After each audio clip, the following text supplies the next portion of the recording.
15 August স্বাধীনতা দিবস। স্বাধীন দেশ আমাদের, স্বাধীন ভারত। তো সবাই একটু ভেবে দেখো তো, আজও কি মেয়েরা আদেও স্বাধীনভাবে বাঁচতে পারছে?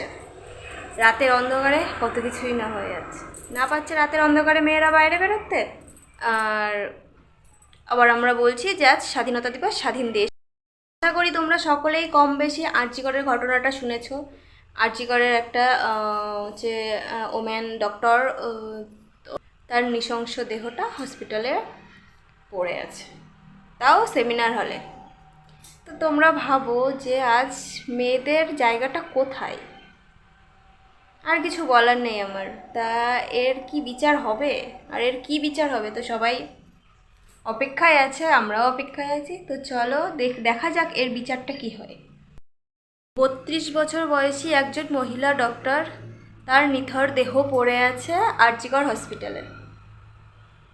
কেন এমন অবস্থা হলো মেয়েটার, সবার মনেই প্রশ্ন আসছে। আর কিছুদিন পরই তার বিয়ে ছিল। তার হবু হাজব্যান্ডও একজন ডক্টর। বাড়িতে বাবা মা তো ভেঙে পড়েছে, আর সাথে হবু স্বামীও ভেঙে পড়েছে। 13 বছরের রিলেশন ছিল তাদের, আর কিছুদিন পরেই তারা বিবাহ বন্ধনে আবদ্ধ হতো। সে কি কখনো ভেবেছিল যে সেদিনই তার বাড়ির থেকে শেষ বেরোনো হলো, আর সে কখনো বাড়িতে ফিরতে পারবে না? সে কিন্তু ভাবেনি। সে ভেবেছিল যে আমি যাচ্ছি, মানে প্রতিদিন যেমন যেতাম আবার ফিরে আসব। কিন্তু তার ফেরা আর হলো না। শেষ বেরানো নিজের পায়ে হেঁটে বেরিয়ে গেল। আজ আজ কোথায় দাঁড়িয়ে আছে? সমাজ কি সমাজের জায়গায় আছে? নেই।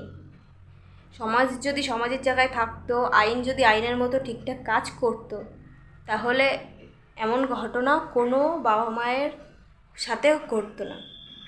একটা বাবা মায়ের কাছ থেকে তার সন্তানকে কেড়ে নেওয়া হলো। বাবা মায়ের ওই একটাই সন্তান ছিল, আর দ্বিতীয় কোনো সন্তান নেই। তারা কান্নায় ভেঙে পড়েছে এবং তাদেরকে ডেড বডিও দেখানো হয়নি।